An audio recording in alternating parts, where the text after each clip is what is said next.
so early. You guys want to get some coffee or something? Can I get a cup of coffee? Black? Can't you see we talking? White? Even little kids in Mexico drink coffee. Well, I'm not a little kid in Mexico, okay?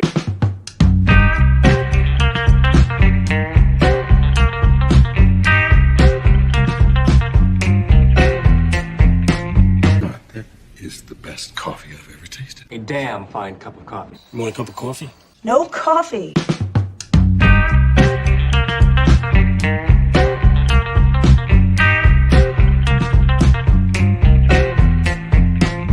Coffee drinker, huh? Maybe we could grab some coffee? Coffee, coffee, coffee, coffee, coffee, coffee.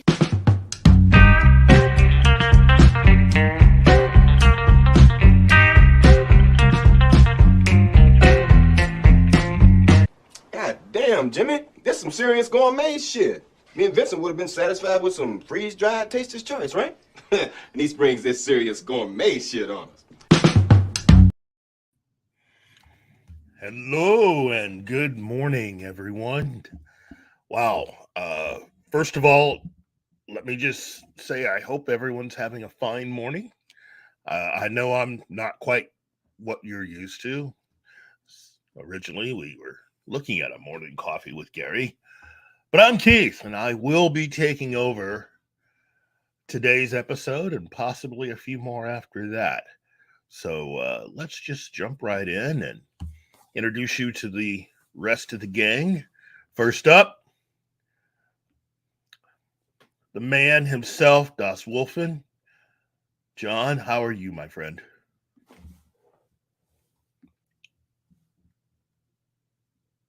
You must be good for you because you were completely muted.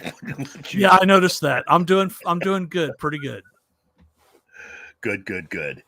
And Christopher, how we doing, big man? Up an iron. Coffee already. Wow. Good to have you. And of course, Great to be here. Thank you for having me, as always. Behind the scenes, we have our man, Martin, the miracle worker. Wow. And we already have people. Good morning, everybody. Good morning, Martin. Already we've got people in the chat. Wow. All of you today. D-Bub Martin. Wow. Kylock. Wow. And of course, Dr. Dragon. Wow. Everybody. Good morning to all of you. Yeah, Kylock, it's me. Oh, wow, you are way too nice. Hail to you, D-Bud Martin. And, it's Anima. Hello, Anima. Good morning to you. Dork Knight, good morning. Wow. Anyway, I know I'm kind of surprising a lot of people here because I'm not quite Gary, but I'm going to try my best. Morning, Mags. Morning, Mags. I didn't even see you there. Yeah, she snuck in. As always. And so's Joe's Atmosphere. Oh, jeez. Good morning to all of you. Wow. Okay. Well, first up, let's just start right at the top. Looks like Comic Book Resources, CBR, has reported that the Flash movie reportedly locks in Final Cut, which is amazing. Now, remember, we've all heard everything connected with Ezra Miller and his problems outside of filming the movie. And while that is very well documented, and a lot of those problems will be handled once we get into the more legal portions of that with the courts. Let me just go ahead and just talk about the movie, because I think that's really what a lot of us care a little bit more about. Basically, according to CBR and their story, Narin Liu, who is the author. Warner Brothers has long awaited The Flash, featuring actor Ezra Miller, reprising their Justice League role, is very near completion, though there is still some work to be done before it's ready for its theatrical release. As reported by the Flash Film News, the final edit of The Flash has been complete. All that is left now is to finish up VFX work and sound mixing and post-production. It should be noted that this information has not been officially confirmed at the time of writing. Very important. Now, according to what we have listed, we still have everyone that was originally mentioned as being cast in the film. Ezra Miller, Ron Livingston, who's coming in to play his father, Michael Keaton, Kiersey Clemens, Michael Shannon, Sasha Cale, who's playing Supergirl, and Ben Affleck. What has truly changed, though, is the amount of time that a lot of people will be spending in the film. Now, supposedly, Ben Affleck was allowed to shoot a few more scenes. Whether or not this is going to have any effect on any scenes that had previously been shot with Michael Keaton, and or if a lot of what was shot will replace a lot of what Michael Keaton has done, reducing him down to a cameo. We've yet to see, but while it is good to have both of them in there, I would like to see as much Michael Keaton as possible within the film. What do you guys think so far? Well, I wonder if Michael Keaton is even wanting to see more Michael Keaton. It seems like he wasn't too distressed by the news of Batgirl. Well, that's a different thing. Yeah. The thing about Batgirl that one has to understand, and that really is one of the reasons why the last administration who ran Warner Brothers really had to go, is they went ahead and greenlit a project that was Batgirl, which is really a spinoff of this movie.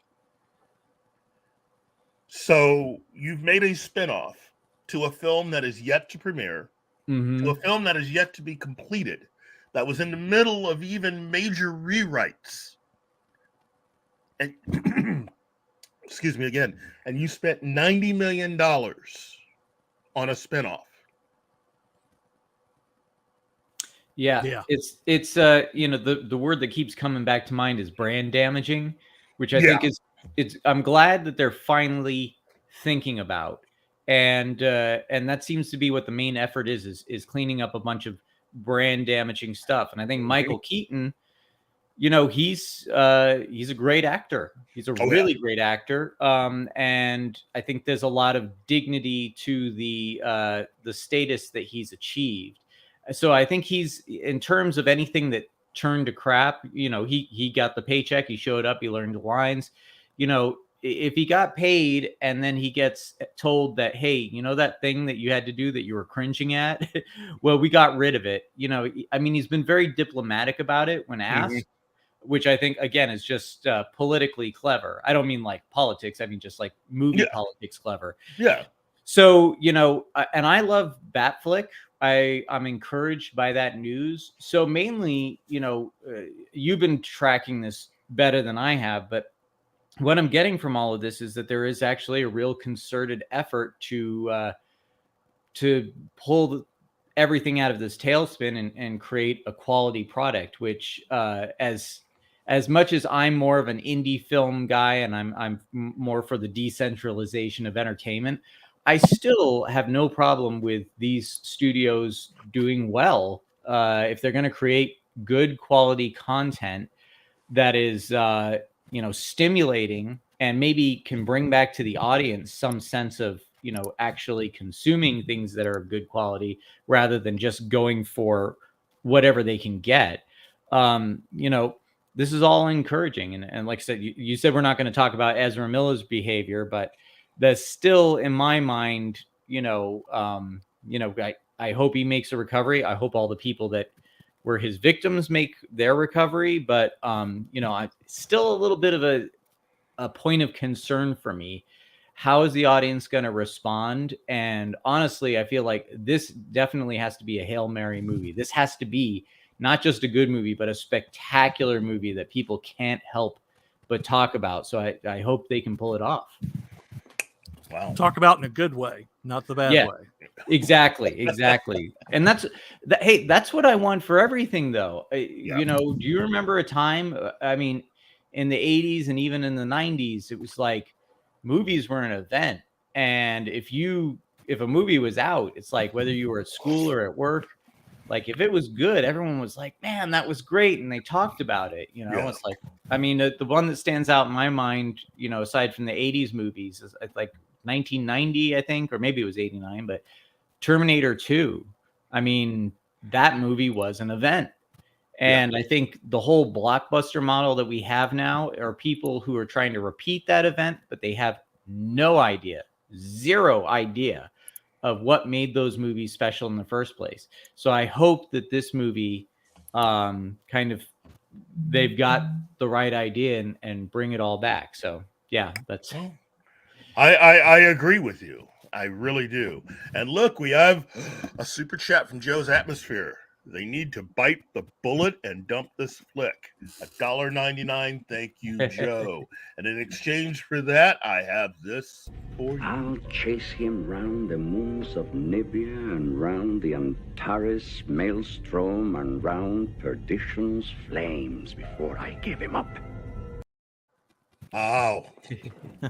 Thank you very, very much. Hey, you know what? I agree with that too. If like I said, I never say never, but if the movie is just a dumpster fire that can't be recovered, I would rather it not happen at all, because I love these characters just like Keith. I know you love these characters too. Oh yeah. I'll say the only reason we're in this spot is because Hamada, is it Sarnoff, Toby Emmerich, all wanted to dump they've got their own agenda, and they wanted to make sure it got out there before Zaslav took over, hoping that he couldn't stop anything. And he was forced to continue with what they had wanted. Mm-hmm. And that's why all this stuff got greenlit. Yes, especially Batgirl and the Supergirl movie that they were also planning. To go out and spend money before the general public is actually seeing any of this, to see how the chemistry and how some of these characters are introduced, to go ahead and spend $90 million like that's not good business. No. It would have been better to wait until after The Flash came out and then decide whether or not you wanted to do a spinoff. But again, as John just said, they weren't really thinking about that. They were just thinking about trying to get as much stuff out there as possible before Zaslav took over and got a chance to see the books. So that was a punk move on their part. They're trying to break all the toys. Basically. And we got another. Wow. Hey, all DC had. Thank you. All DC had to was make a live action version of Flashpoint, and it would have been epic. They still may pull something off that is epic. In fact, let me just say this. In my mind, having studied this for a little while, both the DC films and the MCU films, the one thing that for sure is that Kevin Feige is a very, very competitive person. He's admitted to that. What he did with Civil War and the changes that he made because of Batman v Superman, I personally think that what has been done with The Flash has compelled him to go ahead and greenlight Deadpool and Wolverine to bring back Hugh Jackman. Yeah. That is, to me, the number one reason, because he realizes that DC is definitely bringing back the big guns. And when you really try to balance it out, here's what I mean. the biggest problem with the MCU in recent years has been the fact that none of their major name characters and the actors that have portrayed them are there anymore. The only one you've got is Thor, and his last movie did not excite a lot of people. Well, they nerfed him. He's not even Thor anymore. Yeah, but look at it this way. The Justice League film didn't do well. No. So then you put out the director's cut. And that excites a lot of fans. That entertained a lot of people. Pretty much every person that was your big name in that is still available to come back. And that's the difference. You know, he's looking at this from here I am trying to do what I do with the MCU and move everything and people forward. And people do not seem to be responding to this as well versus bringing back everybody that really matters. Superman, Batman, Wonder Woman, even the Flash to a certain extent, Cyborg, and of course, Aquaman. So they have all their heavy hitters ready to go, portrayed for right now by all the actors that helped to create those characters in this particular version on screen. Yeah. So, And and look, go ahead. Oh, no. Oh, I was just going to say, you know, the thing that DC has on their side right now as well is they've got actors that the normies love. You know, my wife and girls don't care anything about DC Universe stuff, but if they see Gail Gadot or Gail, I forget how you say her last name, but, you know, they love her. She's very charming. Aside from being beautiful, she's very charming on the screen. And then, of course, a lot of women love Jason Momoa. I don't know why, but they do like him, and they'll come out for him. Marvel has a big challenge ahead because here's the thing. Like with the last Spider-Man movie, I really think the only reason that they really pulled that Hail Mary off is that they just brought everybody back who was a member berry, you know, that from the villains to, you know, for one last hurrah, and they blew that load. And now they're doing the Deadpool Wolverine thing, which I think honestly they could turn that into a series of films like a Odd Couple duo and be very successful. But I don't think Marvel has much that they can pull out of the bag from here on out. I mean, they completely blew it with Professor X in Doctor Strange. So, you know, they're really going to have to, I know it's a novel idea, but focus on bringing back quality to the stories that they tell, because they have a few member berries left, but they're running out.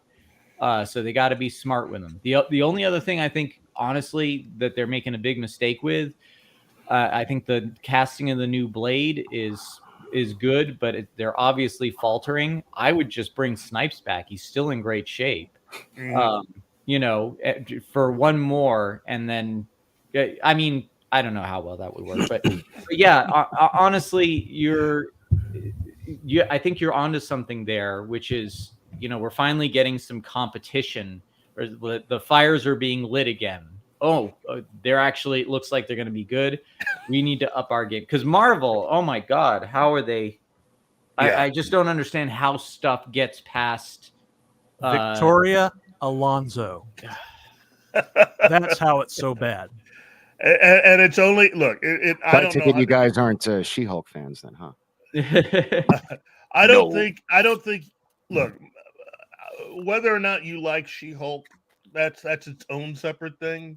But to this point, things have not been going very well for the MCU.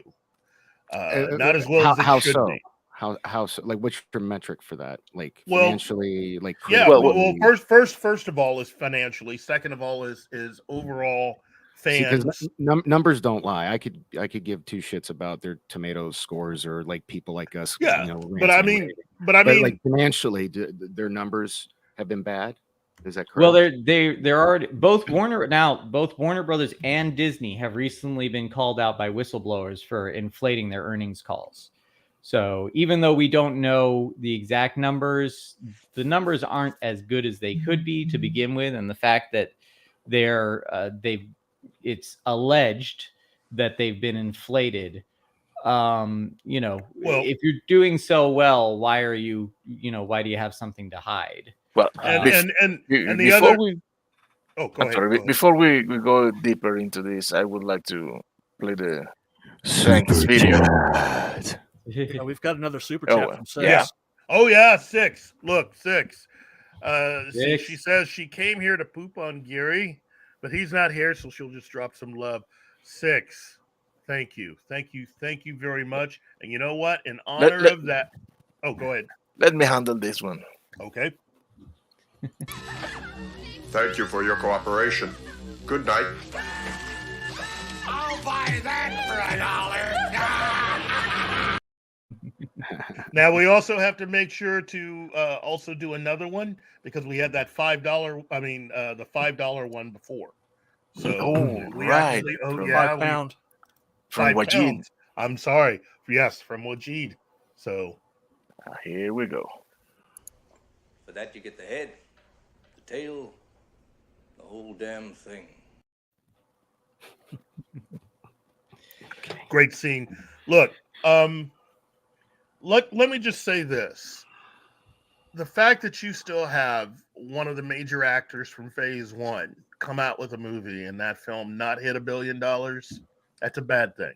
Which movie? Thor: Love and Thunder. Thor: Love and Thunder? Okay. Yeah. Again, I'm just saying, I'm not saying that the MCU's awful. What I'm saying is they're not hitting it the same way they were before. And some of this has been to the fact that certain changes have occurred. It's hard when you're having to plan things out 2, 3, 4 years in advance and something happens that changes your plans. So Unfortunately, is $1 billion the new thing? Because I've been following a lot of Star Trek 4 news, and apparently the whole issue with that is, Paramount wants to make $1 billion movie when people who are clearly more intelligent, like Chris Pine, say, no, you should just make it on the cheap for fans. And if it happens to be a good movie, other people will come, but they should just make it for the fans. Is $1 billion the new benchmark? Because Thor: Love and Thunder was 250 million to make, and it pulled in 750, 60, just under 8. Is that really a failure? Is that a failure now? It only pulled in 200 and some odd domestic. See, you've got to remember that millions that they pull in from foreign markets doesn't calculate the same as it does for domestic markets. But why? We're a global economy, if it's making money, that's not the way it works, though. It's I'm sure Valiant Renegade or one of the other guys could explain it better, but basically there's extra agreements that you have to deal with when dealing with overseas films. So they get a bigger chunk taken out than they get from domestic markets. There you go. And, all right. So domestic was 343.2, international 417.3, worldwide 760.5. This is according to Box Office Mojo. Domestic, they get 55% of that approximately, depending on the theater chain. But generally, because I think AMC has cut that a bit because of their because of Disney's pushing of Black Widow on day and date release. Yeah. But hello, Marcos. So it basically has to make, I think, between 2.8 times and 3.3 times. Well, the way I get money back. The way I still calculate just off of the domestic, is that what you're saying, or off the total? Off the total, but okay. Well, it did that. Not quite. Well, it made it made a little profit. Wait, more than doubled, like 2.5. It wasn't quite 3 times. Yeah, but let's just let me at least just end this by saying this. We also have to remember that the studios themselves have what they call their projections. And this is what the studio expects to make. And for Thor, being a Phase 1 character, given everything that has been released up to this point. Okay, prior to Love and Thunder, look at what his last movie did. Yeah, but also look at what Thor: The Dark World did. I mean, come on, man. I'm just saying. Their projections had Chris that movie. Hemsworth ain't The Rock. You know what I mean? Like, I'm agreeing with you. Yeah, all I'm saying is that their own projections had this film making a lot more money and it fell short. That's it. So I look at it this way: it whatever problems I see with the MCU are minor, although they can get a lot worse unless they start addressing some of this stuff and or start pivoting to where the audiences would like to go. Okay, so let me ask you then, where do you think, am I the only one here that liked Thor: Love and Thunder? Like before, because I wasn't on for that. Apparently. Yeah, Apparently I think so.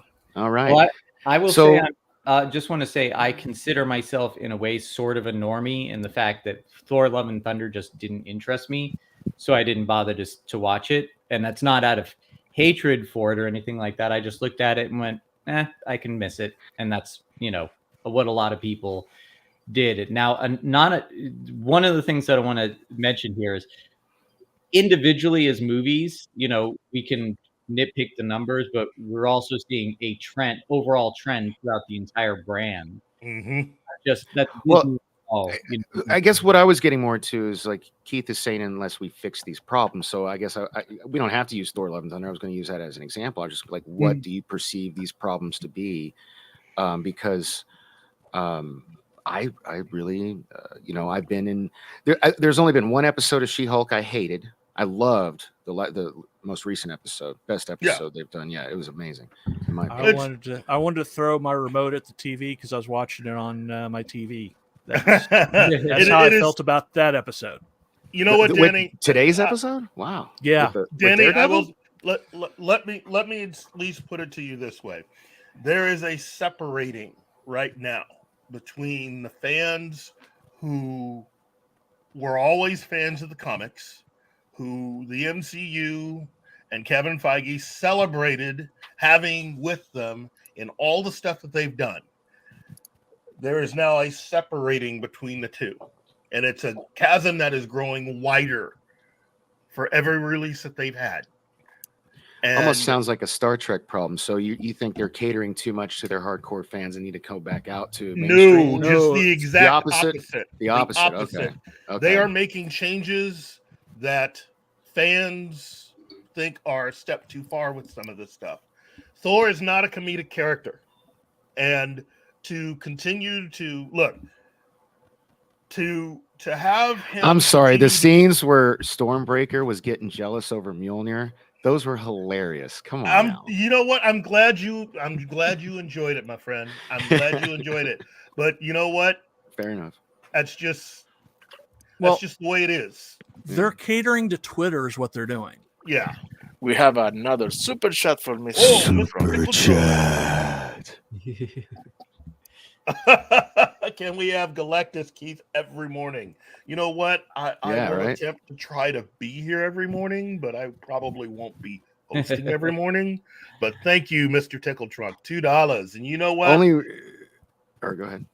I was going to say, for that $2, I will give you this. I got a fever. And the only prescription is more cowbell. The only reason I'm actually able to make it today is my kid. It's like a teacher work day. So my kid's sitting over there listening to me rant about, Marvel. This thing, we're playing a Switch, one of the two.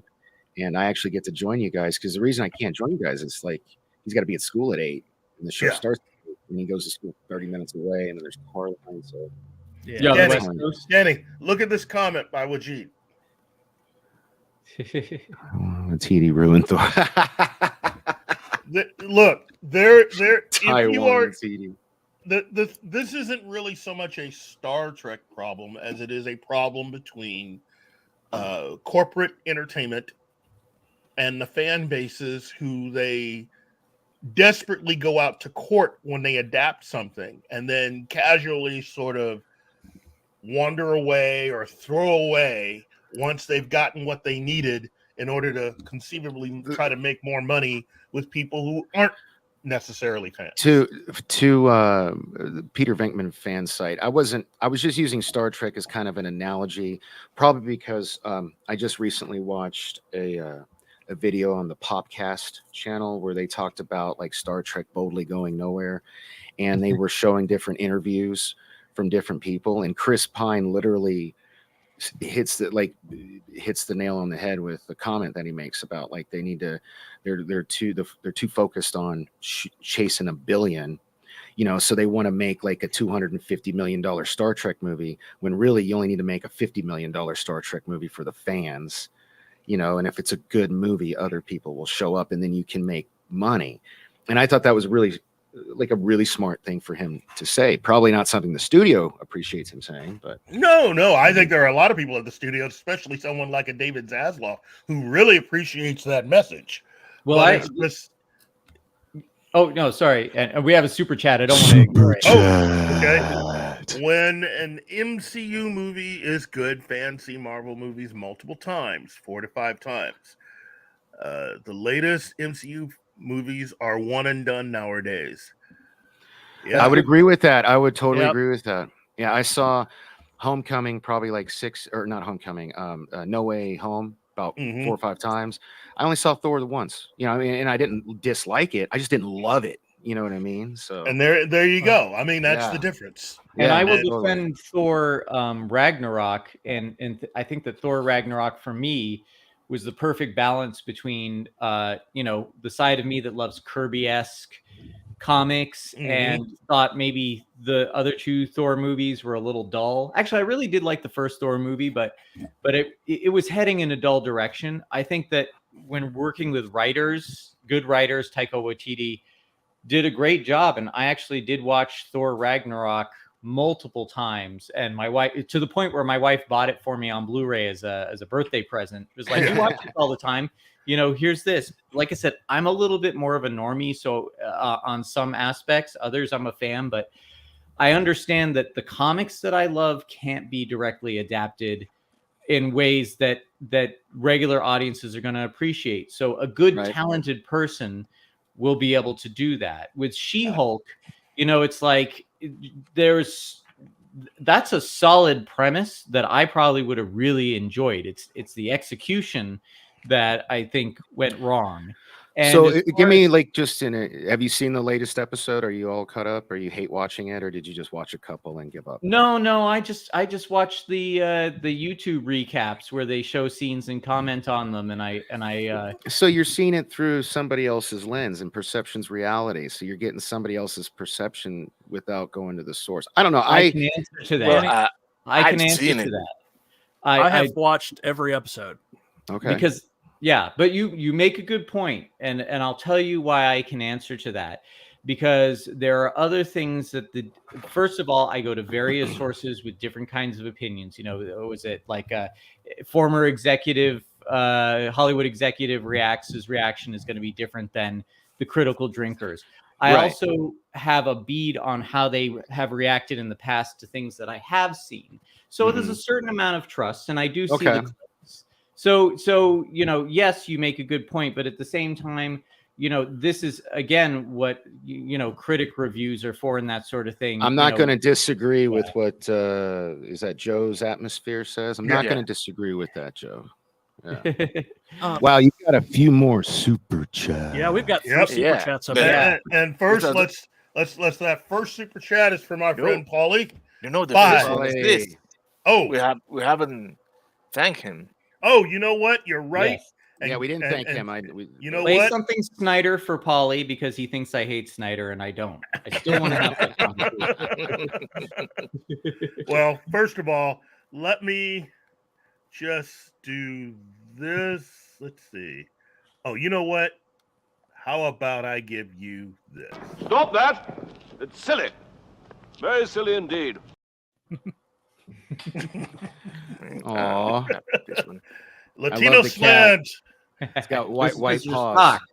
People Mr. actually Spock. Mr. Spock, that's your cat's name? Nice. People actually send you money? Wait, damn. Okay. Hey, and some people send comics. Like Polly sent me a comic once for my son. So thank you again, Polly. Nice. This one's for you, Polly. I'd buy that for $1.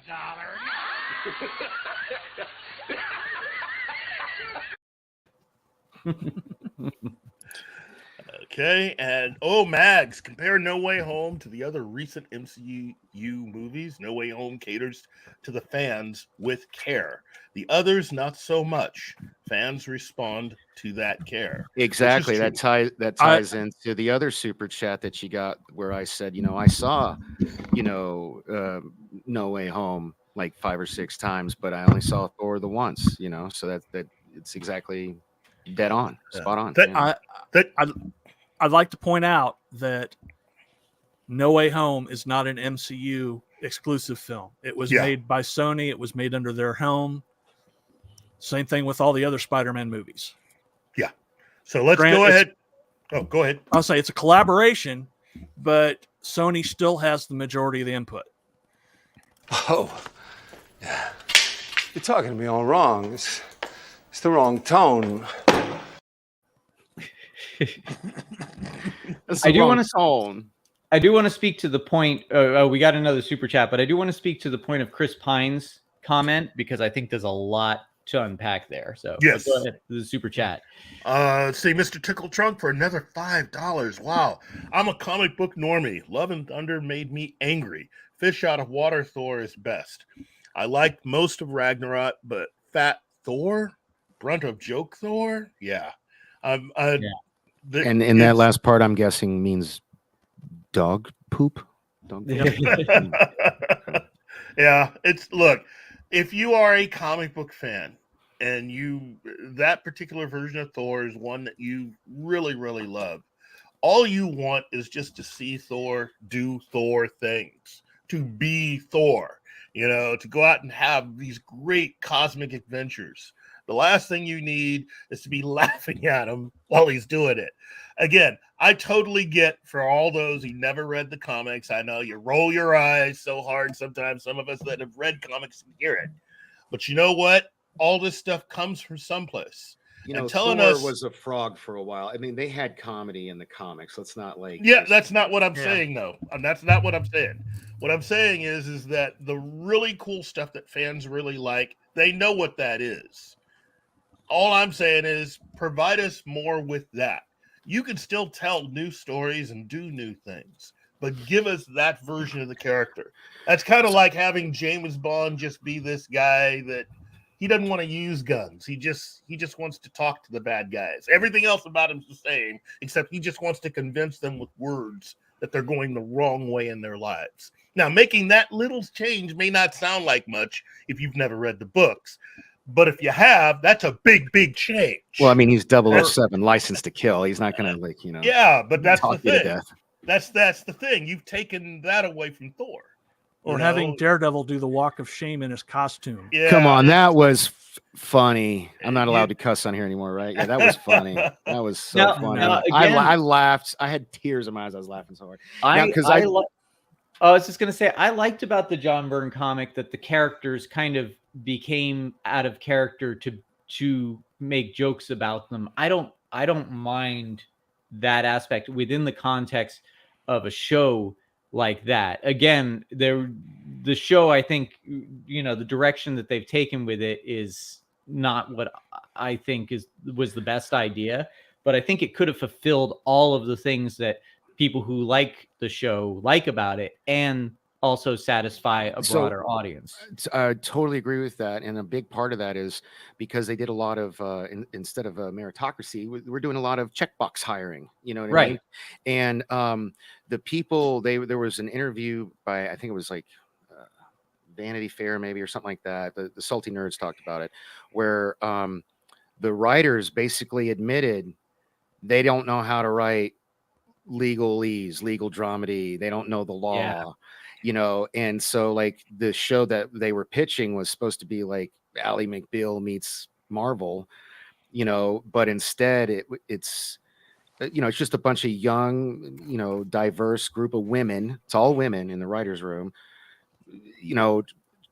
and yeah, they probably, at least for research, I know the one girl, claims that she's read the entire John Byrne run and that she's a fan and all that stuff. But I can't disagree. I would like this show a ton more if they actually hired talented people who probably would end up just happening to be men, and I think that's unfortunate. What are you shaking your head no for? You can hire a bunch of women who are comic book fans without having to play I've read the entire run and then do but my work shows that I just don't like it. Look, my thing is this. I'm not agreeing with the lady. I was just repeating what she said. Yeah, I know. No. I know that. What I'm saying is this. She-Hulk has always been an incredibly funny character. Okay, from the moment that she started John Byrne's run, John Byrne is a freaking genius. And I would like to think that Mr. Byrne probably wouldn't like a lot of what they've done with the character up to this point. I get the fact that, they didn't think it was that important to study the law. But see, that's the thing. The thing that separates Marvel Comics from a lot of other comics is the fact that they do go that extra step to at least provide certain things that give us a glimpse into the real world. I will say this episode, the part that I liked in this episode, while they're fighting, Daredevil's like giving like where she said we can plead temporary insanity. He's like, yeah, normally I wouldn't go with that, but that's in this case would be. And like, and they start having legal talks, and the guy's like, "Are you a lawyer too?" He's like, "No, I just love legal dramas or something like that. I just watch a lot of legal dramas on TV." Mm-hmm. I did think that part was funny. So. I would like to thank Mr. Tickle Trunk with. Oh man, I already. We get another super chat. Yeah, we didn't thank him. Well, actually, we have another super chat, but I think Martin said we forgot to thank the last one. Oh my God! You know what? Let me thank him. Do it. Okay. Let's see. Wow.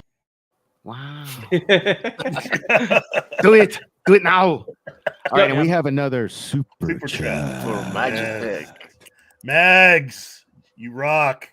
Piggy backing off of what Mr. Tickle Trunk and Joe's Atmosphere. Have y'all noticed that they are crapping on the physically strong men? As a woman, it's irritating.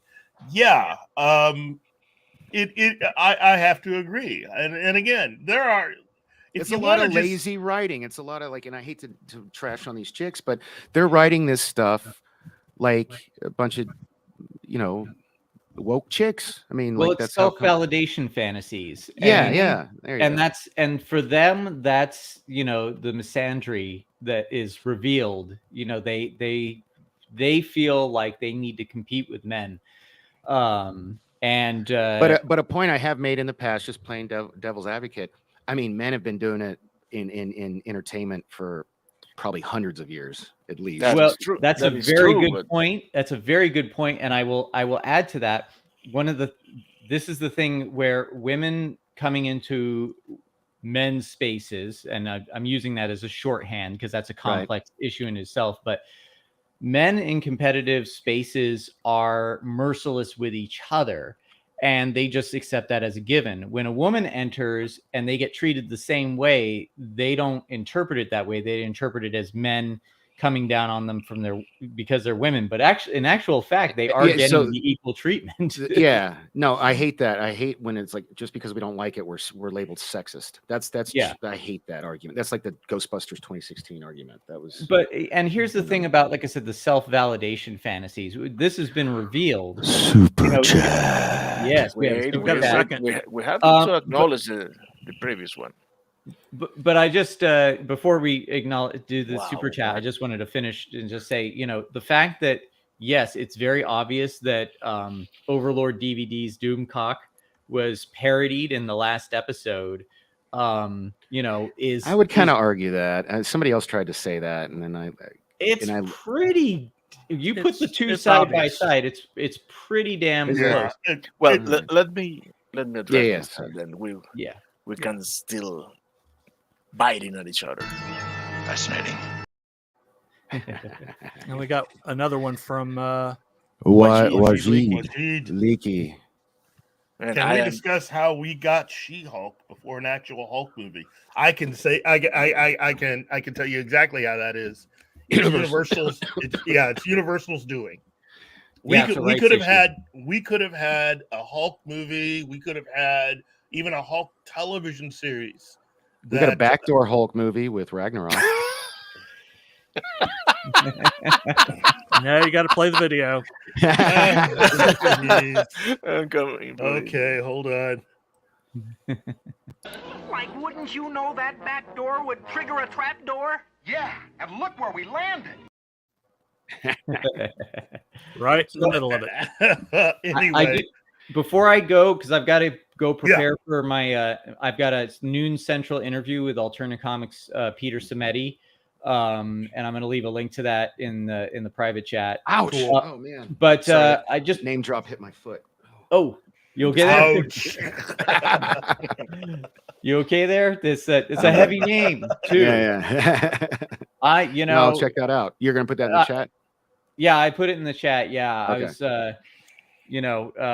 was it Malcolm McDowell says I'm always dropping names, so but anyway, just going to the Chris Pine comment, which I really did want to address is and I think recently what was it, former Hollywood executive reacts commented on this, Paul Chato. I like Paul Chato. I like him too, but he said this is the problem that's kind of been elevated by the blockbuster, is that everything's swinging for the fences now. And at some point you're going to average out. I mean, it's just how it is. And he was saying, look, we're not trying to hit singles or doubles anymore on lower budgets. And with the technology now, I mean, my movie, I spent $15,000 on it. There was a lot of sweat equity behind that took me a few more years, but I think it looks pretty good, and it was all done with consumer and open source technology, whether it be hardware or software. People are not trying to go for those smaller, just because it's a smaller movie. I mean, honestly, if you gave me the current Star Trek cast, the Chris Pine cast, who I actually really like, and I did enjoy those movies. I know that's another topic on its own. But if you gave me, I don't know, even 10 million. Now, granted, I think outside of working with unions, I know that's a factor too. But, okay, so 40 million for a Star Trek movie. Absolutely, I could deliver something that is unique, fun, that would satisfy both the Star Trek fans, because I am a big Star Trek fan in terms of the, the Shatner-Nimoy dichotomy. I grew up on those movies. And something, like I said, I'm a bit more of a normie now. I don't, frankly, I don't have time because I'm doing my own thing. But, I think I could create something. I honestly do. And I think it could be good. It's a great cast and the technology is there. And I think that's something that Hollywood needs to bring back. Not so much get rid of the blockbuster, but honestly. So are you saying you agree? You basically agree with Chris Pine's comments? Yeah, I do. Okay. So, but I think there's nothing wrong with big tentpole blockbusters. And I appreciate what they're trying to do in terms of, doing the Disney Plus series. At the same time, I think this is a prediction. I think there's a lot of streaming services we're going to see go away within the decade that will be absorbed by one another. I don't actually see Disney Plus being a great long term. I think Disney should kind of try and reinvigorate their theatrical movie brand and maybe consolidate into, or licensing or whatever. Licensing is a whole other thing. Toy sales, we were talking about the tent poles before. There's still toy sales and their advertising budget and all that sort of thing. But so I'm curious, before you go, what did Paul, you kind of started but you didn't finish, did he agree with Chris Pine's comments, or was he saying, like, using it as an example, or was he like disagree? Well, no. What Paul was saying was pretty much exactly what Chris Pine was saying, but in his own way, which is that we're spending way too much money. And part of what's going on with a lot of these movies is the fact that we've reached a point where what you spend in production costs, is now something akin to, this is us spending what we have to spend in order to get to our $1 billion.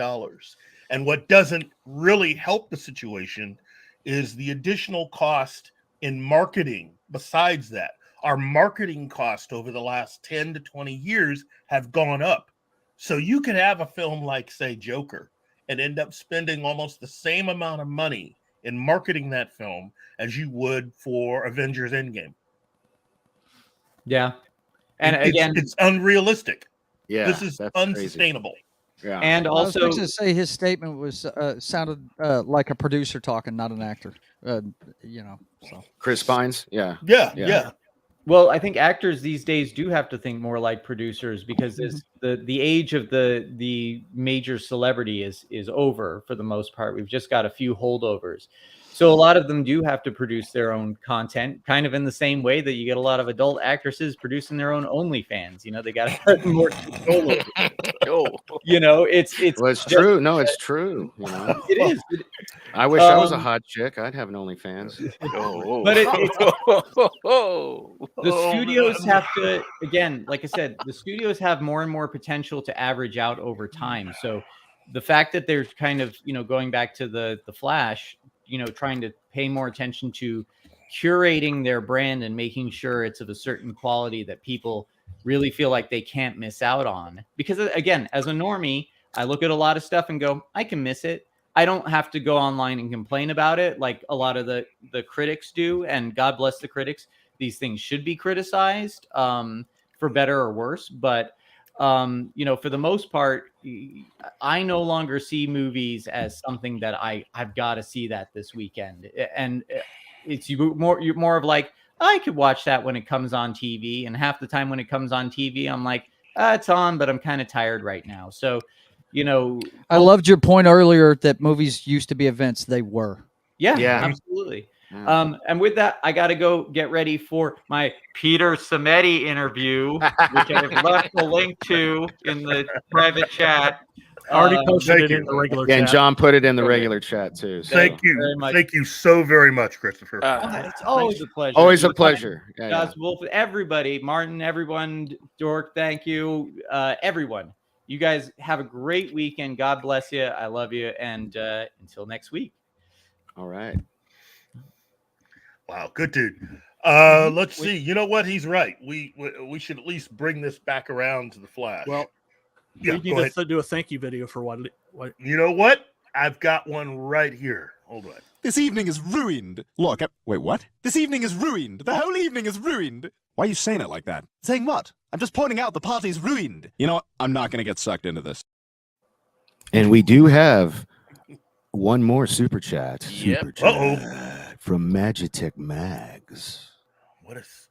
As a woman, I'm giving you all a trash on woke woman pass. I'll shoot you. Thank you, wow. Thank you. I love you, Mags. You're great. You know what? Let's see.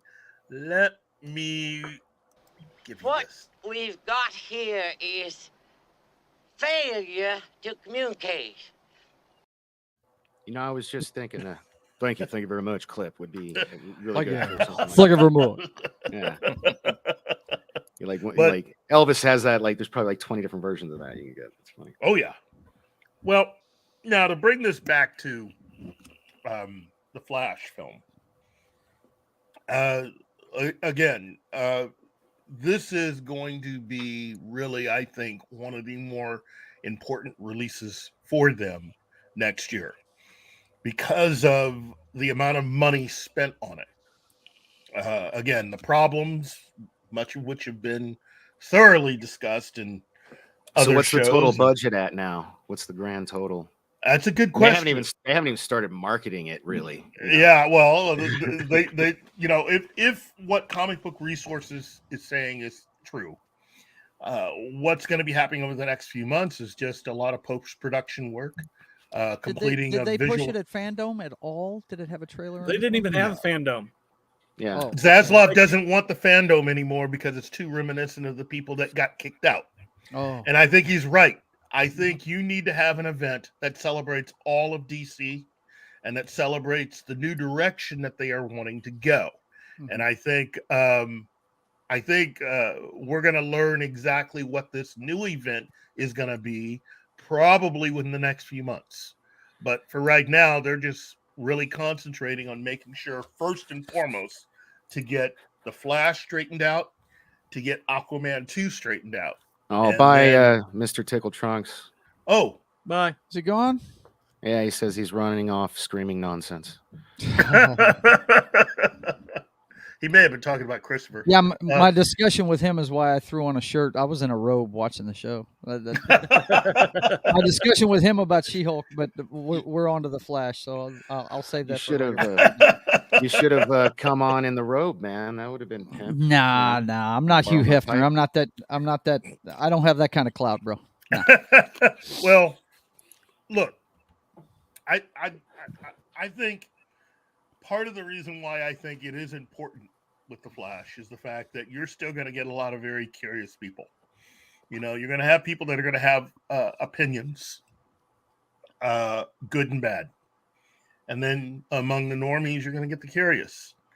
And I think if just a portion of what I've heard about this film is true, it could end up being, for the DC studios, something close to, but not quite like Spider-Man No Way Home in a sense. Yeah, we're gonna get a lot of appearances. We're gonna get a lot of stuff that's in there. And again, some people who talk about the movie keep forgetting that there are additional people in this movie, some of those people whose names have not been mentioned, in quite a while, but are still in the film. I think this film's going to surprise a lot of people. And well, and that Wild old adage Classic- of Hollywood is like bad. There's no such thing as bad publicity. I mean, if anything, there's a ton of attention. There's a ton of eyeballs on this now. I think Bill Cosby will disagree with that. I think Amber Heard would too. Yeah. Look, we all know why they were redoing all this stuff. It's because Bill of the bad Cosby's press that the actors are getting. Yeah. That's why they started all this stuff. But it's an opportunity for them. I personally think they need to just bite the bullet and trash it. But if they're going to redo it, it's an opportunity for them to reboot everything and do it in a new way as a signal to, hey, we're out of the old regime and into the new. This is the direction we're going. It's the perfect opportunity because Flashpoint did the same thing for the comics. You just do the Flashpoint story. Yeah, that was the whole point of it. Yeah. Well, and that's what they're doing. What we're gonna get is what's gonna happen is that we are going to keep a lot of the actors playing the characters that we love, but we're gonna change how we use them and where we're moving off to in the future. So from what I'm hearing, a lot of where we are right now after Zack Snyder's Justice League, a lot of what was possibly promised in the future will be changed to fit this new dynamic. We're going to invite in a few more characters, and by a few more, I mean a whole lot more. And with the help of The Rock, we're going to see where we can actually take all of this. And Speaking of The Rock, I'm a little worried. Did you see the latest reports that it's tracking lower than originally projected? It just came out the other day. Did you see that? I've seen reports for it's tracking lower, and I've seen reports that say that it's tracking just ahead. Oh, okay. My thing is this: we're gonna see how this movie is. I mean, we've got 2 weeks now, so no matter what, I'm hyped for it. I was at first, but I don't know. The more trailers, they need to stop putting trailers out. That's right. That's so funny. I've watched that Showing too last much. trailer. I've watched that last trailer so many times. Yeah, I can't do it. I can't watch any more trailers. I'm ready to go on The this. thing I was hyped about was my boy Pierce Brosnan, my favorite Bond ever, playing Dr. Fate. I'm so looking forward to that. That's going to be so awesome. That is a deep cut hero. And he's as a hero. I'd say Dr. Fate has been around at least since about 1940. Yeah, he's one of the older ones. Yep. Yeah. Mhm. So, original All-Star Squadron Justice Society. I'm just look. I look at it this way. There are still certain things with DC Studios that I'm a little apprehensive about. They're still going to move ahead with their kind of DC's version of a school for superheroes idea, which I'm not a big fan of, because that's all going to be tied to the Berlanti verse. And as far as I'm concerned, they should just go ahead and close up shop with the entire Berlanti verse, shake everybody's hand and say, hey, thank you for your service. Now it's time for something new. Well, this new Superman show's pretty good, Oh, yeah, it is. But it doesn't help when you're doing other stuff in conjunction with it that might actually, I feel take like us the in last different season they directions. kind of separated themselves from the rest of that universe. It is. Yeah. It is. You know what, It's a though? separate universe. You know what, though, Dork Knight? I'm not even watching it. I've heard good things about it because of how bad the rest of the Arrowverse got towards the end. I'm not even watching it. Yeah. I didn't mean to make you choke on that, but yeah, that's why I'm not watching it. It's fine. I like it Yeah. because I'm a parent and you get to see a different side of Superman. It's mostly about his relationship with his kids, and then one of them becomes powered and he has to train. I watched I love the initial father-son stuff. I really dig it. Yeah, and me too. I love that stuff. But you know what? I think it's time to just allow more people to have an opportunity to get a chance to do their own thing. Some of these characters. Variety's the spice of life. Totally. Giving it all to Greg Berlanti, I think, has been the downfall of a lot of what he was attempting to do.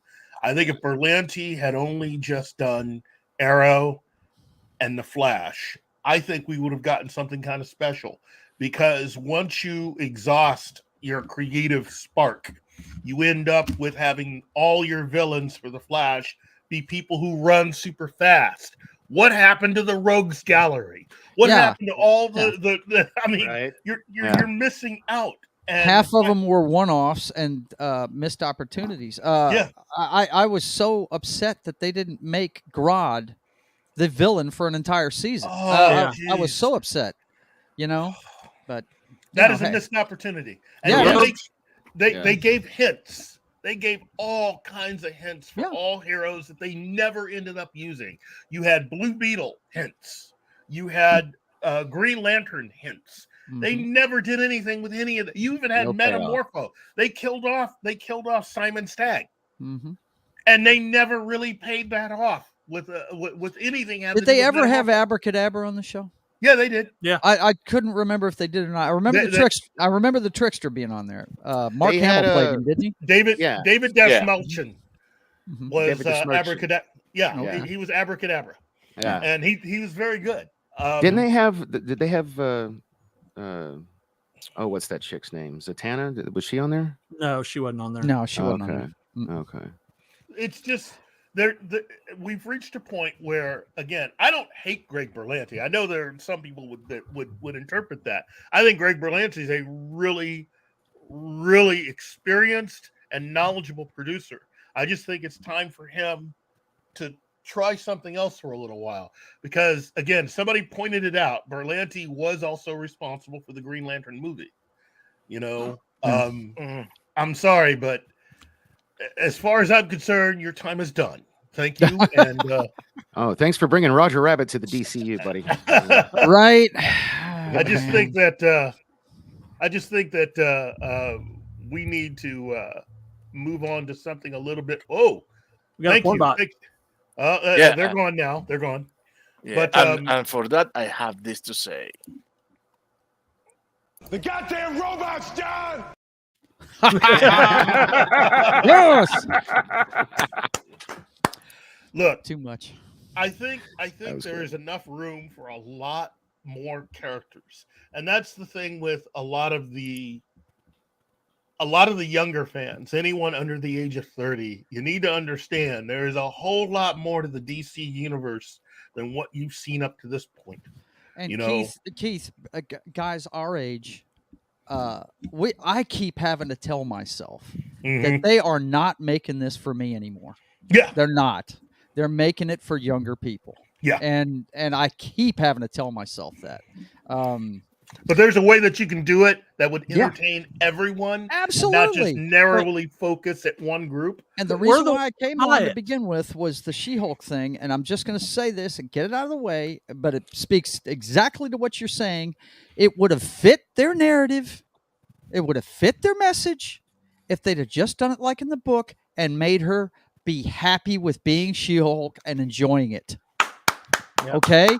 If they'd have done that one thing, that show would have been fantastic. Yep. But they made her come off like a Karen that didn't want to be She-Hulk. This is all an annoyance to her, and it has ruined the whole show. There's only one character that she's actually been around that has earned the right to be like that.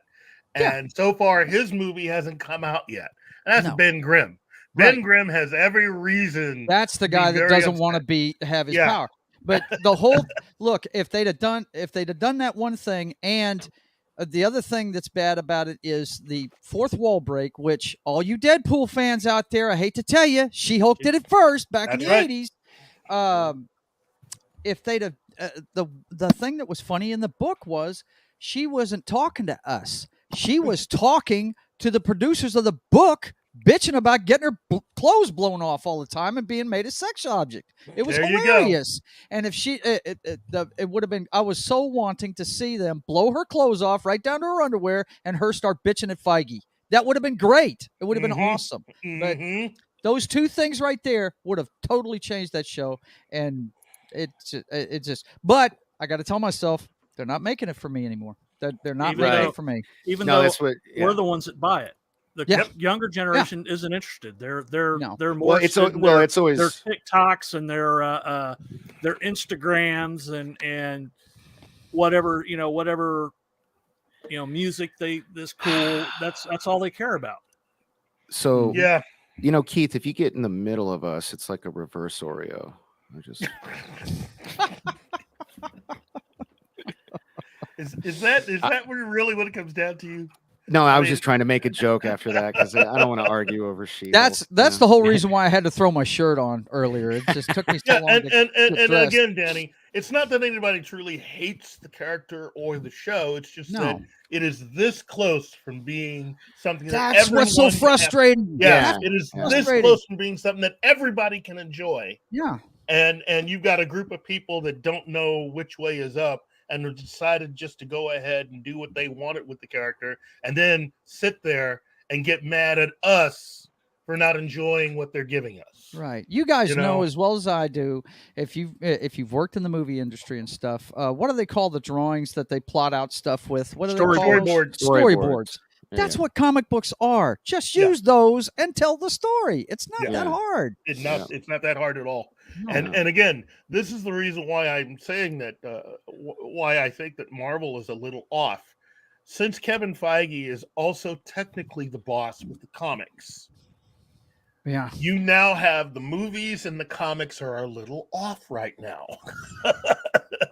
And again, I'm not trying to be that guy. I'm just saying that comic sales, at least as far as Marvel, are not as strong as they were 10, 20 years ago. Oh, I've got a friend that sells comics for a living, and he has totally checked out of both the big name labels. Yeah, DC's just the same boat. DC's worse. It's because DC's of the big shakeup with Diamond Publishing. Like, I actually am really well versed in this. One of my best friends owns the biggest comic shop. I don't think it's the distribution. It's the quality of the story that they're telling people. Well, that's it too. But there's a lot of combustible elements going on at the same time.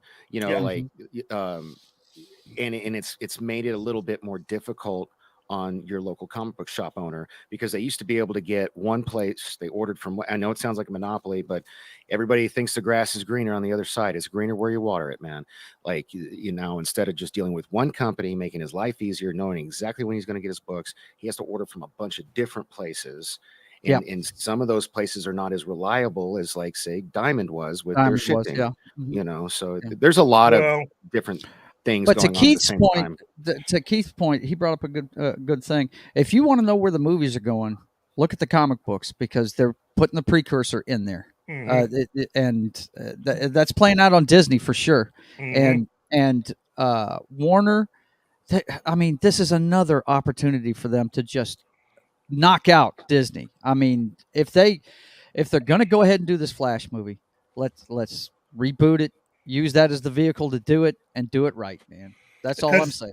They have so much that they can actually do and get away with, and in many ways, in many ways, Kevin Feige knows that. I mean, if Kevin Feige were actually working for Warner Brothers and working on behalf of DC, he would tell you, okay, there are many things that they've actually gotten right. They just have never been good at taking advantage of those things. For one thing, being able to have comics that the normies wouldn't understand would be turned into movies that they didn't even know were comic book movies. Mm-hmm.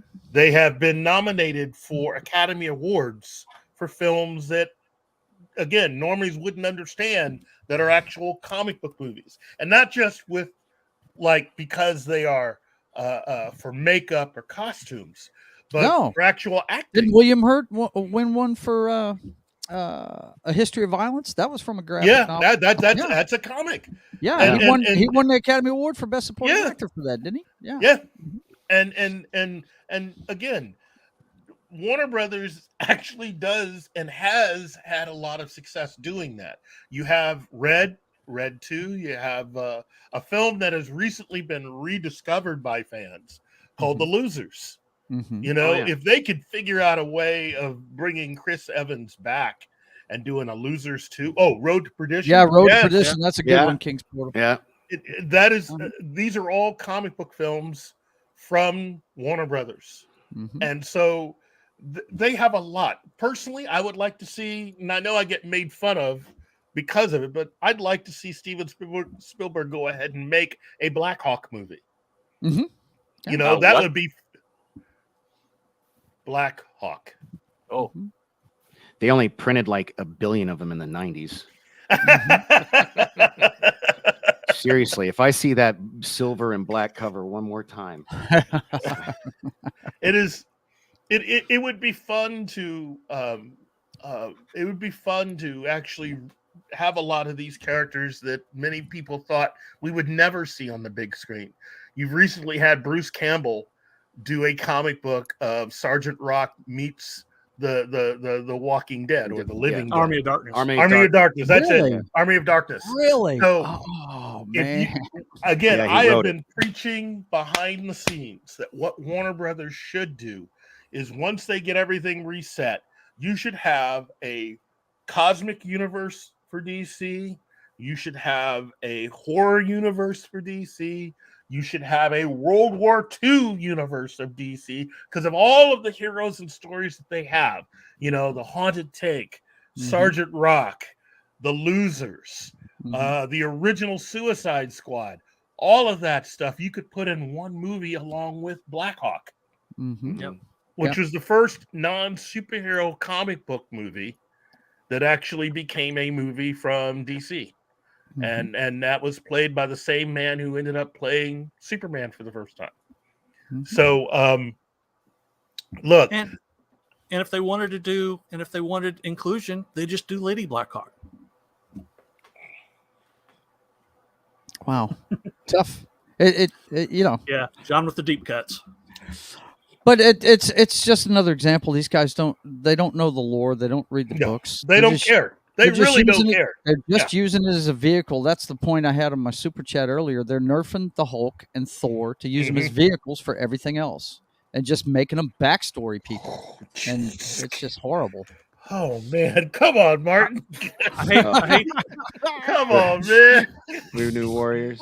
And on that note, I hate to suggest a topic change, but we do have one other topic in our title that thank you.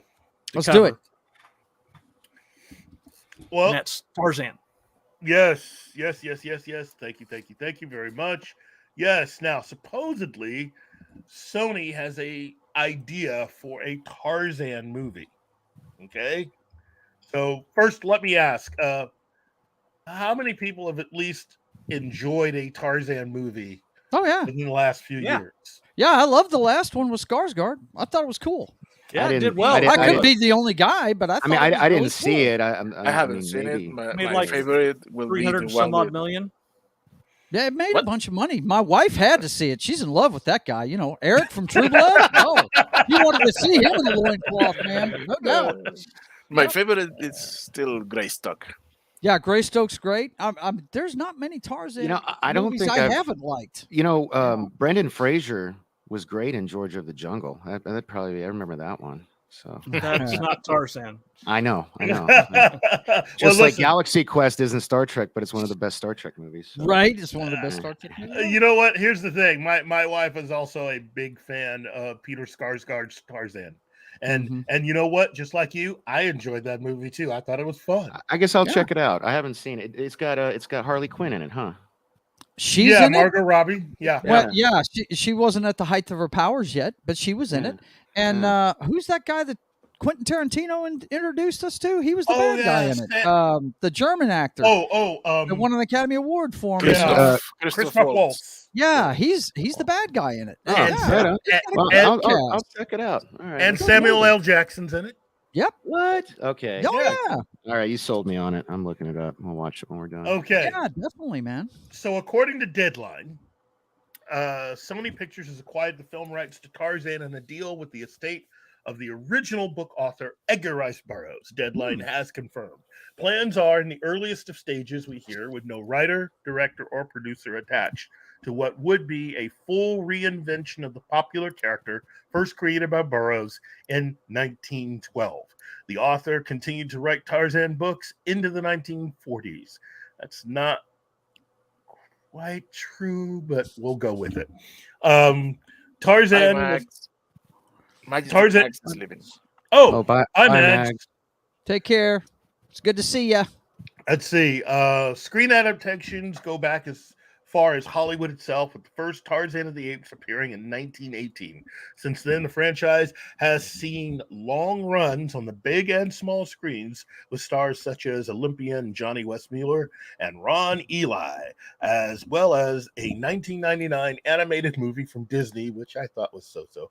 A popular animated series from Filmation in the 70s, and Broadway and radio adaptations. The most recent big screen versions was Warner's The Legend of Tarzan in 2016 with Alexander Skarsgård starring. It grossed about $350 million worldwide and expanded its scope to touch on the colonialist aspects of the original IP. Okay? Yep. So I still prefer the 30s to 50s classic Tarzans. Johnny Weissmuller. Yep. The Olympian. Yeah. You know what? Tarzan hit television the year I was born. So Ron Eli became Tarzan the same year that Star Trek premiered. And for me, I enjoy the character, but I'm kind of a little worried in so much as that reinventing the franchise sounds more like what they're going to attempt to do to Bond. Don't you hate when you hear that word? Yeah, I know. And it if you're going to make a modern day Tarzan, if by modern you mean something occurring outside of the 19th century, that's really going to be a stretch. I mean, a stretch. If you try to put Tarzan in the 20th century, that is not going to work. Nope. You just walk to any village and make a phone call and say, "Hey, come pick me up." Yep. I mean, seriously. And that's not even Tarzan. That's his dad. As soon as his mom and dad get shipwrecked, walk to the nearest village, make a phone call, they're gone. I mean, come on, people. Yeah. They're back in jolly old England. It's either that or the other extreme. He'd end up like that. I saw a video not too long ago. I think it was Joe Rogan was showing it about some. I think it was a missionary trying to meet these villagers for the first time, and they put a spear through him. Man, it was ugly. Oh, yeah, it was. Oh yeah, bad. I heard about that. Yeah, it was not good. Not that I'd ever really fear that because I wouldn't go there. But, right. But Tarzan's really good. I mean, Tarzan's fine, but I want to know when we're going to get to Doc Savage. Yeah. You know what? Cool story. Let me just put it this way. I think, John, you're going to have to write that, man, my man. I think you're going to have to write it. I'm serious. I'm thinking you're going to have to write that, because I would not hold my breath waiting for Hollywood to do something with that and do it right. You know, I have been burned so many times, and I'm still waiting for my Johnny Quest movie. Oh man, wouldn't that be cool, Keith? Oh my gosh, I used to live for that on Saturday mornings. Yeah, but I think I'm not quite giving up. There's still one tiny hope left for Johnny Quest. It's still technically on the books. It's on the books for next year. There is a new Johnny Quest production, but it's unknown whether or not it's either going to be animated or live action. Today's show brought to you by Pepsi Zero. Uh-oh. Okay. No. Mountain Dew Zero. Well, for sponsorships for you guys. That's I'm all. going to grab some coffee. I'll be right back, guys. Okay. All right. Look, I look at it this way. Getting back to Tarzan. Tarzan definitely has an incredible history. People love the character. Burroughs and that character got so big, they named an entire town after that character. Yep.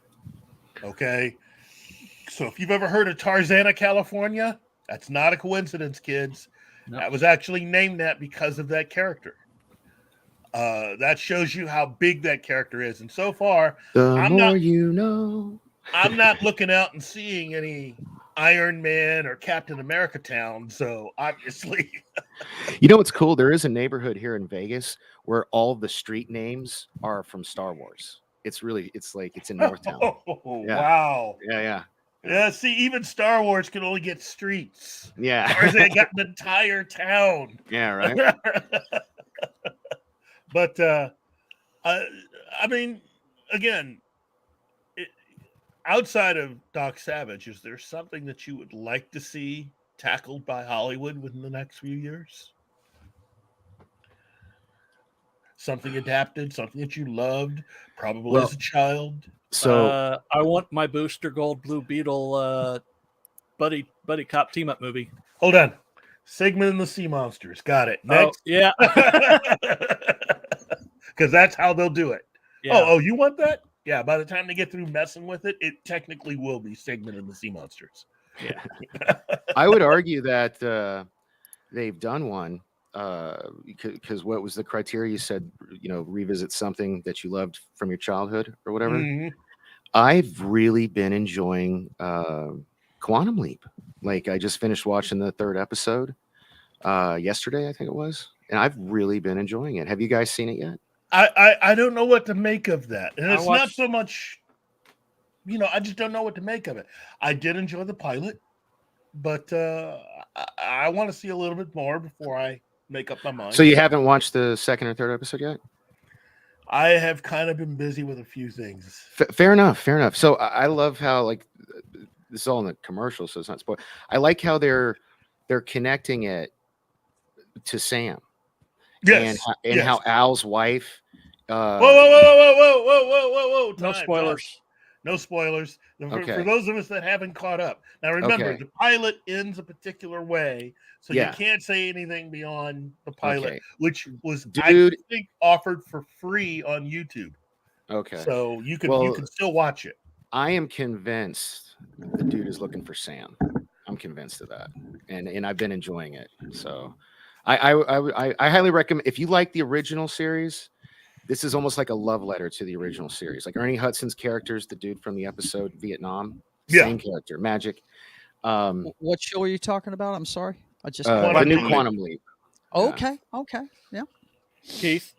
Yeah. Something from my childhood I'd like to see them do and do right. Yeah. Micronauts.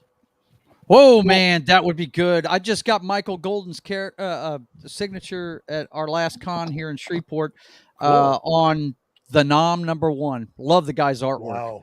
Wow. But yeah, that would be awesome, buddy. Micronauts would be badass. Well, if we're, something from my childhood, I would like to see. Oh, man. You know what? I've already gotten one of the things off my list already, and that was Speed Racer.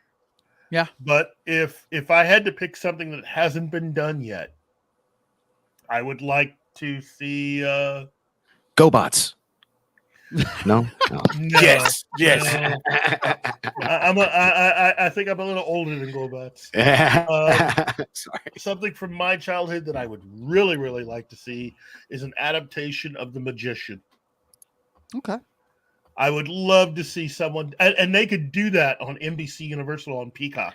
They could just bring back a modern take on The Magician because that was a bad A television series. But let me answer this, please. Monkey Jeebus, in the very final episode of the original Quantum Leap, Sam leaps into his own body, and that is how they will be able to find him. He's no longer like that. Like they make it a point to show you that Sam leaped back into his own body, yet somehow he's still leaping across time, but as Sam Beckett.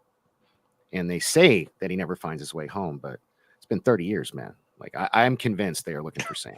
Yeah, sorry. Hey, it's all good. It's all good. I can tell you what mine is. I Okay. can tell you what mine is. Actually, my comic book character I'm working on, the Privateer, is heavily influenced by him, and that's Patrick McGowan's. The Prisoner. No. Oh. It was done for Disney. I first thought the Scarecrow. The Scarecrow. Yeah, Yes, the Scarecrow of Dr. Rocky Sin. Marsh. I would love to see him do a modern day movie of that. Well, if you've never seen the classic, and it's hard to find. My wife Yeah. found me a DVD of it, but it took her a long time to find. They only released it once, I think, on Blu-ray during one of their Legends things, Yeah. one of those limited releases. Where they and I open the didn't vault. get my hands on it then. Yeah. Yeah. But man, if you've never seen it, it's on YouTube. Watch it on YouTube. It is fantastic. It on American television, it was a 3-episode show, 3 hours worth, and they cut it down and edited it for a movie in Great Britain. And wow, it is awesome. If you're into the American Revolution, because a lot of people don't understand this about the history of that time. George wasn't just taxing us to death; he was taxing his own people to death, trying to get ready for a war with France. And that's what it's about, And I thought this was a fictional character until I started digging into it. This guy was a real guy. He was a pirate in the 1700s. And that was his retirement. And he found out all of them were running rum. And he said, well, I got to keep these guys out of trouble. So he became the Scarecrow and showed them how to do it right. Well, here's something that you may not realize. Dr. Sin, the Scarecrow, is actually a member of the League of Extraordinary Gentlemen. Yep. According to really, the I did comic. not know that. Yeah. Oh, I'm gonna have to get that book now. The comic, not the movie. Right. The comic has like all the portraits of all the past members, and his portrait's up there along with his group. Oh, I'm gonna have to get my hands on a copy of that. So, because that's my boy. That's my favorite ever. Yep. I will say this: I've been kind of spoiled as far as my number one childhood thing, having a decent, been brought into the modern era decently, and that's Godzilla. Yeah, I was always been a huge Godzilla They have fan. definitely. There's a lot of Godzilla fans out there, especially in Hollywood, because they have done that character well. They have, man. They really have. Yeah. And that Godzilla film, had it not been for COVID, that film easily could have been $1 billion. Oh, you're talking about Godzilla versus King Kong? Yeah. It could have. That was could a have easily good been $1 movie. billion film. I enjoyed the eye candy. So a couple people in chat have some suggestions. King Sport Cal says Thundercats. That I could be saw cool. that one. They've been talking about that for years. Let's not. They tried to remake that. Yeah, It was a they cartoon tried. called Thundercats Roar. Yeah. Awful. Yeah, It was by the people that did Steven Universe. Yeah. No bueno. And then my mom's got a funny one. It's before my time, but it's called Hee Haw. BR549. That's BR549. a variety show that only lasted one season and ended up sticking around for almost 30 years. Yeah. So let's see. Wolverine 626. I'd like to see a new but good version of Hercules. And then he also has this one. To me, Bruce Willis's Moonlighting series is being prepared for streaming. And I hope that's true. God, I hope that's true. I love that show. Is a riot right there. You know what? Yeah. They could actually do a new version of that. And I think I had in my mind who I would cast as some of those characters. But yeah, Bruce Moonlighting. can use the residuals. Yeah. You know, I hated Sybil Shepherd. I really did. But her chemistry with Bruce is just Oh too yeah, much. no, man. it's I used It is to awesome. I used to sneak watching that in the middle of the night on a little black and white TV I had in my bedroom. But well, that definitely shows how old you are compared to me, yeah. because I didn't have to sneak watch that one. No. Yeah, no, yeah. But that was one of those shows that had incredible writing and incredible chemistry. Oh my gosh. And, yeah. Oh geez, their episode that they did where it was Atomic Shakespeare is still one of my all-time favorite episodes. Dude, like I don't know, for me anyway, that TV show could be what's wrong with me. I like Bruce Willis was the epitome of what cool, like what a man should be. You know what I mean? From that Well, show. well, yeah, but I mean, you also have to remember at that time they had a theory about men that acted like that. I think they called them Peter Pan. You know, the kind of very boyish men. Yeah. And oh, wait a minute. Wolverine says it's true from one of the original producers. Wow, you know what? I hope so, man. I would. He just sold his rights to some deep fake company, so that dude could use all the royalties. Yes. Yeah. You know what? Moonlighting was one of those shows that, for those out there who have never seen it, it is a show that was funny, romantic. They also solved a lot of mysteries. It had everything. It had everything. Yeah. And again, it shows the power of good chemistry. In fact, good writing. Yeah. Yeah. I mean, wow. I think this is going to sound bad on my part, but I mean, for me, if I had to pick two people that I thought would have that kind of chemistry to replicate a newer version of that moonlighting, I would have to go with Chris Pratt and Jennifer Lawrence. Now, Jennifer Lawrence, I'd probably maybe back out of and find an actress that's that's perfect, because I can't stand Jennifer Lawrence either. I could totally no. I couldn't stand Sybil Shepherd. Yeah, that's really good casting, actually, man. No, that's actually spot on. I think Yeah.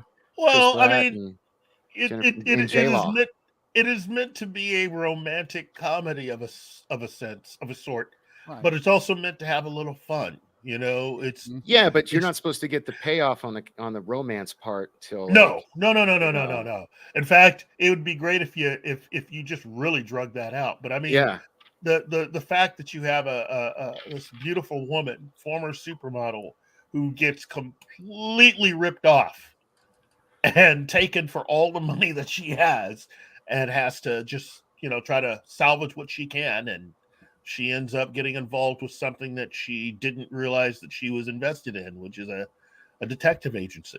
Right. About the only other guy I can think of that can pull off smartass like that would be Ryan Reynolds. That's about. Oh, geez, yes. Yeah. Well, you guys are talking about casting that, unless they're going to do a movie of Moonlighting, right? They're not going to do play that for a series. Yeah. You're right. But the guy has got to be able to pull off smartass, because nobody pulled off smartass back then like Bruce Willis. No, that's why I think Chris Pratt would be perfect, man. Like that was great casting. That is like, that's. Well, let's see if he survives the Mario movie. Oh my God! My son, the first thing he showed me when he woke up this morning, he comes in here, he's like, "Father, I have to show you something." I was like, "What?" And he just takes over my computer. I'm like, "What's going on here? Like, what am I getting into?" And it was the Mario trailer.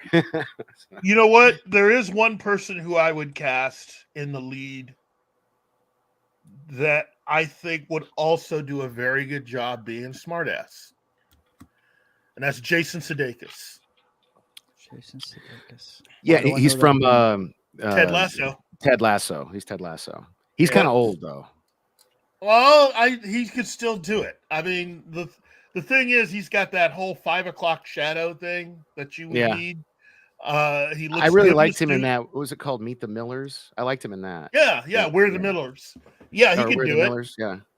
He could definitely do it. Okay. I could see him, playing David, because he can switch from being a smartass to being romantic and being all that other stuff. I would definitely cast him in a new version of Moonlighting, because he's got. Well, then who's across Sudeikis then? So we've got Chris Pratt and J-Law. Like who would be his? If I had to pick someone to be Maddie Hayes, But bouncing off of Sudeikis. Yeah. well, first of all, you'd have to almost buy that she doesn't like him. That's part of the chemistry of the two. Yeah, absolutely. You she's a total Cro-Magnon, right? Yeah. Yeah, I mean, you'd have to pick someone who is very, very sophisticated. Oh, the guy from The Hangover. Okay, I got it. Yeah. So, SNL. You really don't know who Jason Sudeikis? Ted Lasso. I really don't. I didn't watch Ted Lasso. Wasn't that May on I- Apple? That's what Yeah. I didn't watch Ted Lasso either. I mean, it's not my. I would highly recommend the movie We're the Millers. Yeah. Oh yeah, I've seen that movie It's is so funny. good. Yeah. Because Jason Sudeikis really is playing David Addison in that movie. He's playing David. He starts out as a small time pot dealer to getting way over his element. Oh man, that's what I'm talking about. Yeah. But as far as picking someone to play opposite him, you know what? This is going to sound real weird on my part, but you got to go with me on this, okay? Amber Heard. Hell no. No, everybody hates Amber Heard. Come No, on. it's not that I hate her. It's just I don't hate her. As long as she doesn't open her mouth on screen, I'm good. You know what? Yeah. This is going to sound weird, but I'm ready to defend my position. Tina Fey. Yeah. Okay. A little strange, but okay. A little strange, but they have a working history because they were both on Saturday Night Live together. Mm-hmm.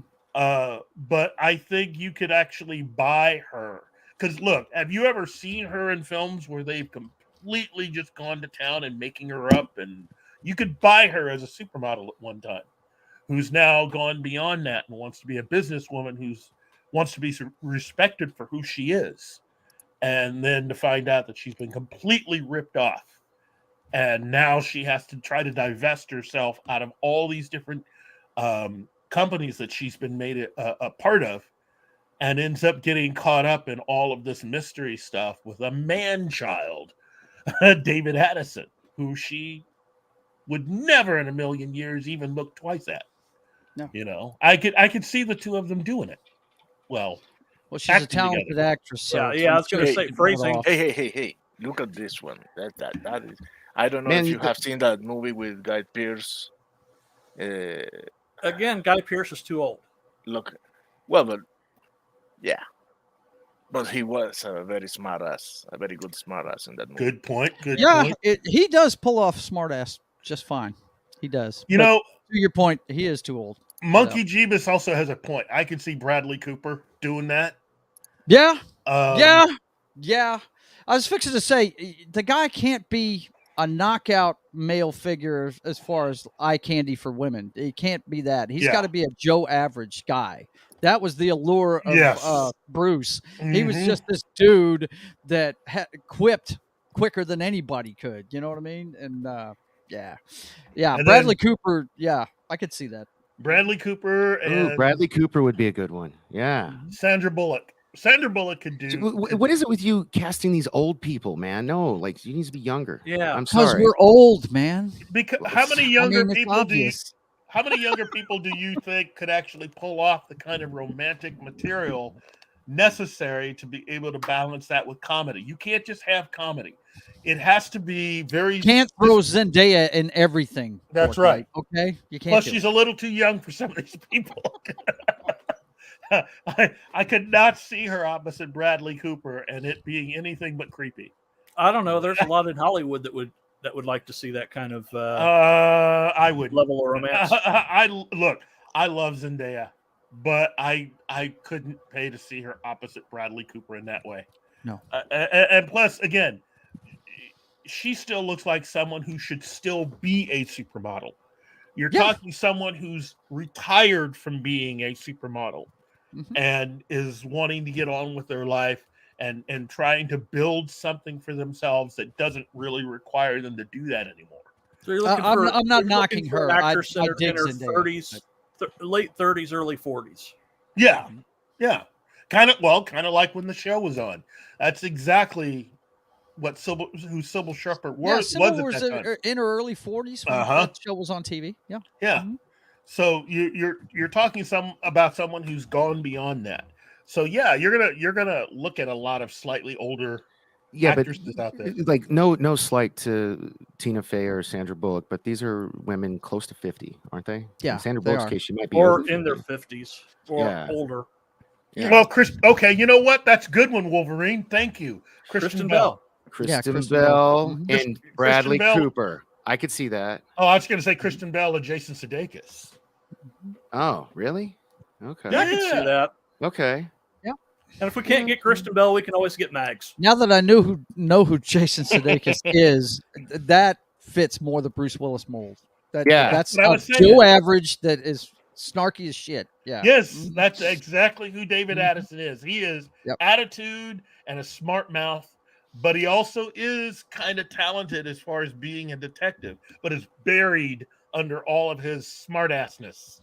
You know, he is a wise ass from way back. And you got to be able to have that kind of chemistry. And you know what? I think Wolverine 626. I think he's called it for me. He's completely changed my mind. It's got to be Kristen Bell, because you have to be able to have someone who would be willing, first of all, to go with David on all his adventures. And who isn't naturally someone who could you could see trying to solve stuff. I mean, having them together, it's kind of the opposites attracting in a sense. Emma Stone. I don't know. Like who? Like maybe with Bradley Cooper. I don't know. Now Bradley Cooper's too like handsome. Don't get me wrong. I love Emma Stone. I think she's awesome. Yeah, she is awesome. But as what was the girl's character? I keep saying Sybil Shepherd. I can't remember the girl's name on the show. Maddie, isn't it? Maddie Hayes. Maddie Hayes. That's it. Yeah. I can't see her as Maddie Hayes. No. No, I think Kristen Bell's it. I think she's a little shorter than Sybil Shepherd, but I think she can pull it off. You know. I'll tell you another one that's that age now is Kirsten Dunst, and she might be able to do that. Oh, yep. Okay. Yep. Yeah. Yeah, she's about that age now. So. Yeah. Alison Brie, look at you. Yeah. Okay. Okay. Okay. Alison Brie. Yes. There you go. Oh yeah. See now the chat. Look at you guys. The best chat on YouTube. Yeah, of course. They know what's up. Whoa, monkey, whoa, why we gotta be like hey, that? Hey, wow, man. I loved her in that what was it, Glow? Like, wow. I hate that they didn't finish that. They needed one more season. Well, she needed to she needed time to recover from doing all that wrestling stuff so she could be in the Community movie. Yeah. So I don't know. Well, look, we've had a really, really good show today, everybody. First of all, I want to thank everyone for showing up today. I really appreciate everyone helping to make my first time hosting Friday. Did we pop your cherry? Oh, nice. No, I've hosted before, but this is my first Friday hosting. Oh, your first Friday, right? My first Friday hosting. I might get the opportunity to do it again. Who knows? But I just want to thank everyone. I want to thank Danny. I want to thank Joe's Atmosphere. I want to thank Das Wolfman. I want to thank Martin. And you know what? I'm just going to thank, well, let me start at the beginning of the list. Kylock, Anima Confusa, D. Bud Martin, Dr. Dragon. Let's see. I want to thank Waleed. And let's see. See Joe's Atmosphere, who I've already thanked. Magitech Mags. Of course, Danny again. Alex Moore. Brandon the Anime Guy. 6. Let's see. AF Watcher 88. Of course, the incredible Penny. Peter Vinkman Fansite. Love you, Mom. Wolverine 626. Latino Slant. Paulie. Hey, Paulie. Let's see. Marcus A. Usafresh 1994. Mr. Tickle Trunk. Claude Parrish. Kings Port Cal. Monkey Jeebus. Monkey. Mighty Orbots. Let's see. War Monkey. Gary's favorite monkey. And let's see. Flassic Phoenix. Wow. All you guys. I think we've had a pretty nice turnout today. Yeah. Yeah. Wow. Yeah. Hey, you guys got me out of my robe. You're great. You know what? It would have been something had we kept you in it, though. Okay, look, I'll buy a pipe get and you I'll a show up pipe, like yeah. you next time. All right? Yeah. Well, I'm not gonna say that I'm not gonna do it, but I tend to show up in these things in my robe during wintertime. So there you go. Hey, you do you, man. Hey, if it's good enough for Kevin Smith, you know. Right? Yeah, I need to have some of that Kevin Smith money. That's Right. what I'm doing wrong. Well, listen, thank you. Thank all of you for going with me on this first time hosting on Friday. I hope to be able to come back and do it a lot more, but that'll depend on how the numbers fall for this episode. So, Keith, yeah, I'm always here to be your second chair. You know what? You're hired. So there you go. There you go. And sadly, I can't commit to anything because, you know, my kid's school. But on his You know teacher what? work days, I'm happy to drop by. So this was Danny, fun. you are always welcome, my man. Thank you. And Joe, come on, man. You are the spice in this mix, man. I enjoy myself when I hang out with you guys, man. You got to love movies like I do. Yeah. It's fantastic. And I'm a newbie to this stuff, guys. If you don't know in the chat, I've only been around since April, but these guys have really took me in, and I'm enjoying myself. I appreciate you letting me in, Keith. Thanks a lot, man. Oh yeah. You've earned your way in, my friend. Appreciate Well, it. listen, everybody. We still have a lot more Friday to go. I wish I could be here for the rest of the day with you, but I do have the luxury of, well, getting a little more sleep because I've been up for a while. But We have hopefully at 2 o'clock in 2 hours. We have 2 hours. TGIF with I forgot the gentleman's name. Torme. Well, I've been chatting with Tracy Torme. yeah, and I've been chatting with Gary. He's going to be there, and I will be back as well for that. So Sadly, I have to miss that. So man. That's tomorrow. Is that right? no, that's today. no, in a couple today, hours. too. Oh, it's today. In 2 Okay. hours. TGIF. Got it. Got it. Yeah. I'll be watching.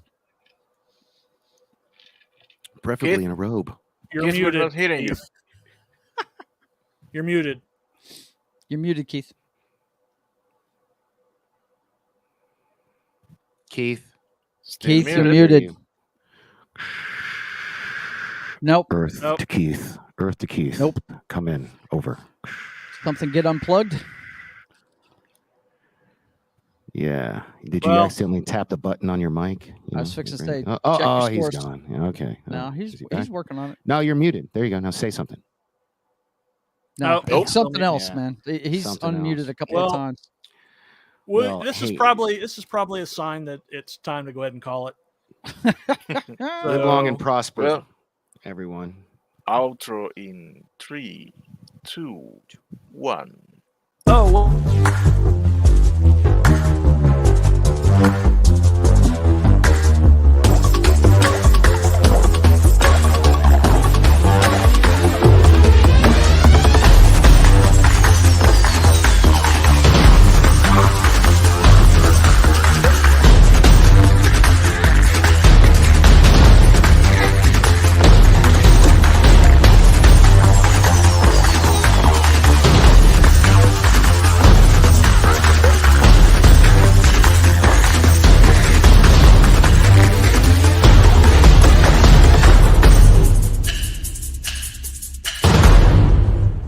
it's 2022.